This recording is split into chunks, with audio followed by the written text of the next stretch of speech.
In today's video, we're going to be talking about what shadow work is and why it's important. But before we get into that, hey y'all, my name's Raven. Welcome back to my channel. I hope everybody is living their best life, and if you aren't, please do something today to put you on the path living your best life.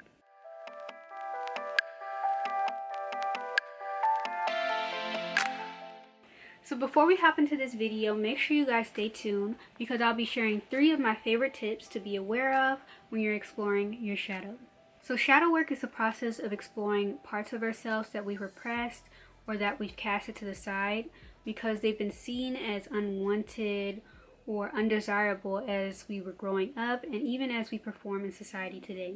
In our shadow are parts of ourselves that we disown, and the reason why we disown them is because we want to feel safe in society. We want to feel safe wherever we are. So these can include inherent negative emotions such as envy, greed, selfishness, anger.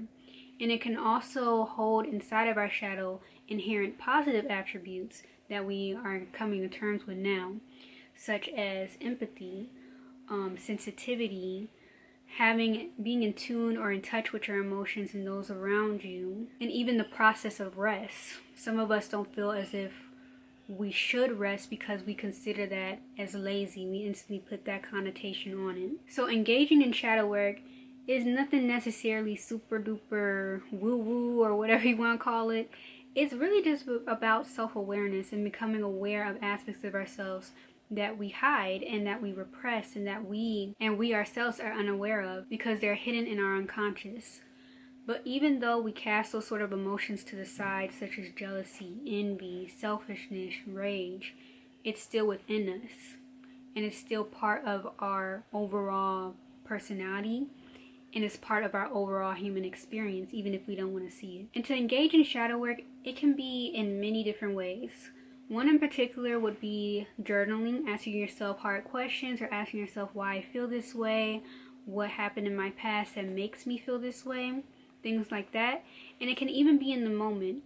So if someone is being super rude to you and you're getting upset about it, irritated about it, but you're still trying to put on, a kind face, but in your mind and in your heart, you're bothered by their rudeness. That can be exposing an aspect of yourself that sees yourself as rude. So as a result, we're able to identify that rudeness in other people because it's something that we personally don't want to be considered as.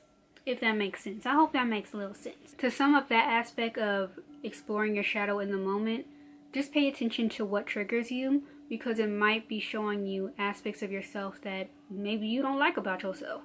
And not even necessarily that you don't like about yourself, just aspects of yourself that you've considered bad or considered unneeded and unnecessary. So you just push it to the side, push it backwards, hide it in your little bag, hide it in your little purse. But the funny thing about these parts of ourselves that we hide or try to disown, they never go anywhere. They're always inside of us and they always show up in the weirdest of ways. So say for example you grew up not having your opinion be heard. So now in your adult life or whatever stage of life you're in, you are walking around not sharing any opinions. You're just quiet and you hold everything within yourself. In a way, us putting those aspects of ourselves inside of our shadow and repressing it, it's a way of survival. It's a way of trying to survive in this world. It's a way of protecting ourselves. Because when it comes to being cast out from society or just casting away aspects of ourselves that society doesn't find acceptable, we naturally go to cast away the emotions. We're going to cast away the personality traits. We're going to cast away aspects of ourselves that is just not accepted by society. So the personal shadow itself is a term coined by Carl Jung, who is the psychologist that is behind, I would say, the foundation of shadow work and the foundation of exploring your shadow self. In his book Psychology and Alchemy, he says there is no light without shadow and no psychic wholeness without imperfection. And that leads me on to why shadow work is so important. So as I mentioned beforehand in the examples of greed, rage, all of that we just hide in the back and just drag along with us throughout our lives, it's going to pop up. The way that we get triggered by people how we show up in society, how we show up as ourselves, and how we hide ourselves from society and hide aspects of ourselves from ourselves. All of that plays a role. All of that plays a role, and it's going to show up. The main reason why it's important to engage in this sort of inner work and explore these parts of ourselves that we don't necessarily want to is so that we can come to terms with it. We can be aware of it, and we can actually manage our triggers when we are triggered. We can see where they come from and be like, oh, okay, this is what I can learn from this, instead of saying, oh, this is how I'm being hurt in the process, you know? Which is also a very valid thing to experience, very valid thing to be aware of if you are being hurt in whatever process that is triggering you. The process of shadow work, it makes us self-aware, but it also helps us become less of a victim in our own reality and not be super duper confused about why we react in certain ways or why this certain thing keeps on popping up in our life. We're able to look at it from a different lens and see, okay, what is the lesson in this? What can I learn from this? How can I grow from this? If I need to leave, what's the next step? Instead of just sitting there and contemplating on why we're just still stuck, you know? The worst thing that you can do for real, and I'm speaking from experience, is just feel stuck in a situation and feel stuck and confused about why you feel a certain way or why you're reacting in a certain way. That's the worst thing, because it's not something that necessarily is externally happening to you in your environment. So, for example, say in your external environment, somebody punches you anywhere, in the face, on the shoulder, whatever, and that upsets you. Okay, cause and effect. They punched you, you mad. But then when it comes to internal things, so you just mad or upset and you don't really know how to express it, but you don't even know why you mad to begin with, that's when it gets confusing, you know? So that's one of the reasons why shadow work is super duper important. It takes away confusion, and it also takes away that mindset of, why is this happening to me? You know, you still gonna have those moments when you're like, why is this happening to me? But it won't be as confusing. Because when you know why something is triggering you, or you know why something may be happening to you, it's easier to find a solution. It's easier to come to terms with it, and it's easier to accept reality for what it is, and also create a reality that you want, you know?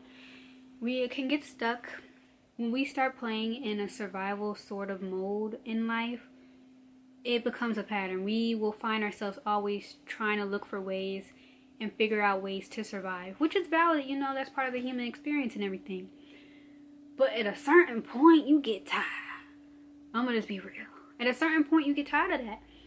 So instead of trying to hide away from things and only survive, you want to begin thriving. You want to begin seeing life in a I don't know, like a shinier lens. You know, you want to be able to experience the things that you want to experience and have fun while you're here. And one thing I should mention, shadow work is not really a one and done sort of process. You can buy whatever you want, you can read whatever you want, but it's truly just a journey of self-awareness. That's all it is. And acceptance, self-awareness, and growth. So when you're doing this sort of work, shadow work, inner work, it's never really over, to be honest with you. But it does get easier. It does get easier to confront, sort of, not necessarily confront, but become aware of certain aspects of yourself and not really judge you. The worst thing you can do is judge you. And I feel like when we are unaware of aspects inside of this dark part of ourselves, we're always in constant judgment of ourselves, you know? So to sum it up, because I know I can be a little bit all over the place, shadow work shadow work is basically the process of becoming aware of parts of ourselves that we have repressed and that we consider undesirable, unwanted. So a lot of it stems from our childhood and even our early adulthood, being told that this is bad, and not necessarily just based on morals. You shouldn't be mad about this, stuff like that. and being punished for it. And then throughout childhood, early adulthood, seeing how society is and wanting to fit in. So aspects of ourselves that we consider bad that aren't necessarily inherently negative, we'll repress that in order to fit in. And this process can happen in many ways. It can happen intentionally through journaling, asking ourselves tough questions, talking to ourselves, and just checking in with ourselves. And then it can happen in the moment if we're being triggered by somebody or the environment around us and we don't necessarily know why. It's not necessarily being punched, and then you mad. It's something like someone's being rude to you and you're irritated by the fact that they're rude to you, and in a way you don't ever want to be. You don't ever want to come off or seem super duper rude, so you get mad at yourself for that, and you're like, oh my gosh, was I rude to this person, and you just get in your head about it. It starts that overthinking train. You know what I mean? If you know what I mean, you know what I mean.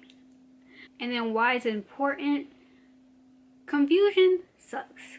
Being confused on why you feel a certain way or why you consider parts of yourself as bad, and you feel as if you have to hide yourself from those around you, hide yourself from yourself and society as a whole, it sucks because you're confused and like, why do I act like that? The meme that I'm thinking of, it was with, dang, I don't keep up with them like that. I'm just gonna be real, so I apologize. But she was formerly known as Black China and her mom, and they were in the kitchen talking about, why do you act like that? That's literally how we're acting to ourselves. Why do you act like that? Like what? The way that you act. You don't see how you act, why people don't want to be around you? Why do you act like that? Like what? Like the way that you act, you don't see how you act? That's the type of conversation we have with ourselves when we haven't done the shadow work. When we haven't done the work to figure out, why is this triggering me? Or even being aware that we're being triggered in the first place. Because a lot of us, we just like to brush it off and be like, oh, it is what it is. But on the inside, we're like, oh my gosh, what happened in this situation? Did I do something wrong?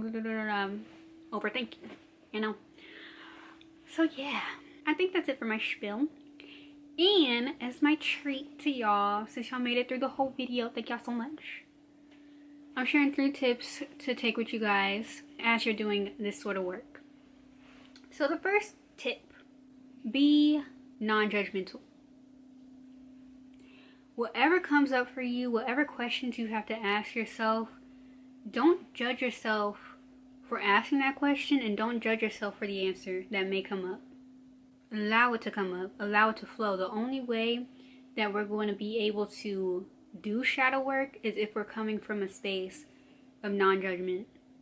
Because when we're not doing that work, when we're not doing shadow work, when we're not allowing ourselves to become aware of those parts, we're already judging ourselves. The reason why the shadow is formed to begin with is because of self-judgment. It's because we believe we are bad for experiencing anger. We're bad for experiencing selfishness in whatever way, shape, form that may come up. We feel bad if we're super emotional, if we're super empathetic of other situations. We can feel bad about those sort of things, and we're like, why? It's hard for us sometimes to just ask why. So being able to ask why shouldn't be faced with, well, why would you even ask that? Like, just let it go. The world will tell you that, okay? You can come to whoever is around you, you can ask those sort of questions and be like, oh, why do you act this way? Why do I act this way? And they will gladly judge you, okay? They'll be waiting to judge you, and if not to your face, then behind your back. To be real with you. So why would you do that to yourself? So just don't. I know it's easier said than done, but that's my first tip.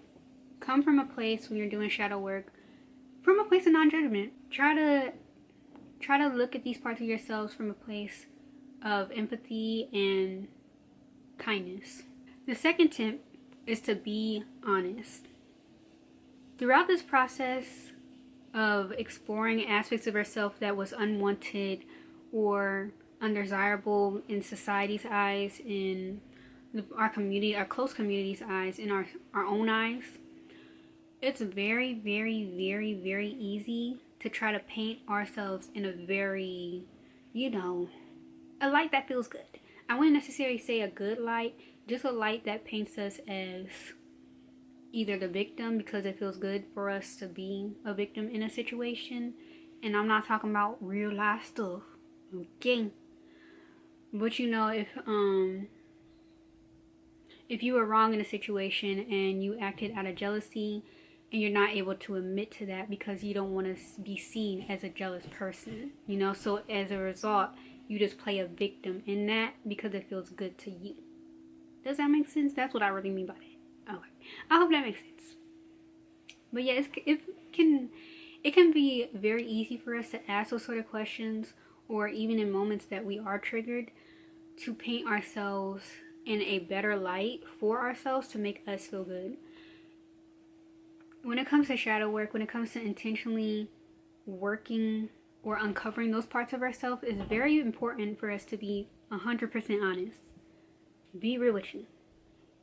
I ain't saying you gotta be real with everybody else. Okay, that's your prerogative.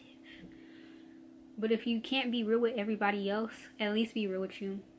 Know if you've done wrong in a situation. Know if you've done right in a situation. However you want to label it.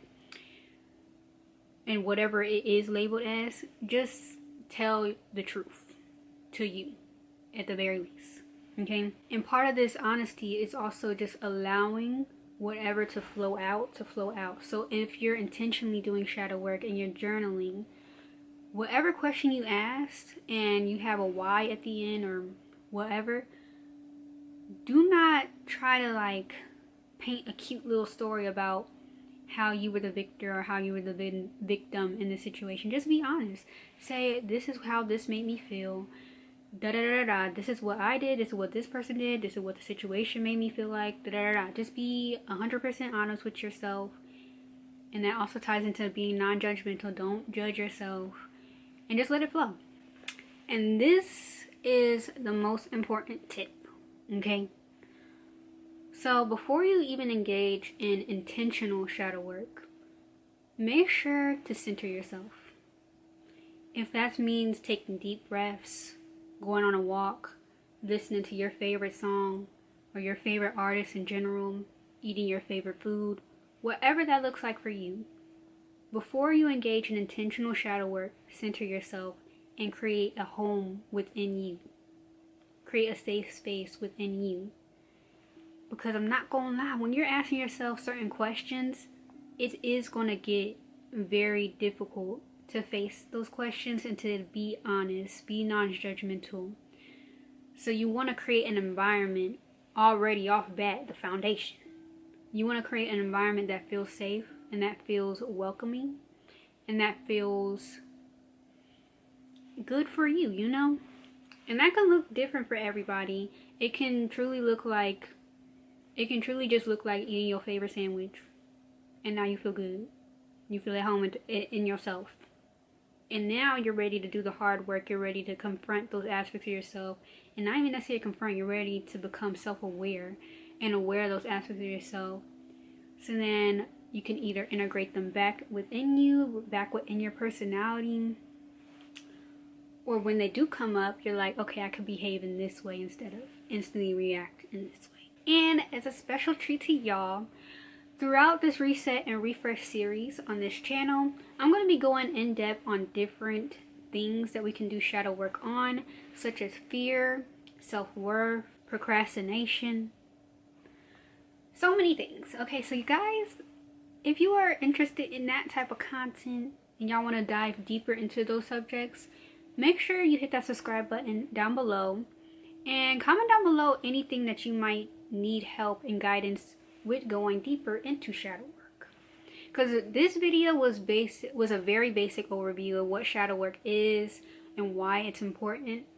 So I want to make sure that I'm helping guide you guys the best way that I know how. I'm not an expert. I ain't gonna lie to y'all now. I'm in this just as much as y'all. I'm doing the work just as much as y'all. But it'll be nice to just have like a little community on here as we're all just, you know, navigating these aspects of ourselves that we repress, you know. Make sure you subscribe down below and stay tuned for the rest of the Reset and Refresh series, because we're going to be dropping some gems, okay? We're going to be dropping some gems, honey. So, yeah. I hope you guys enjoyed this video. If you learned something new, make sure you comment down what you learned. If you have anything to add to what shadow work is for you, or even different ways that you like to center yourself, leave that comment down below. If you want to contribute in helping others see this video, make sure you give it a big thumbs up.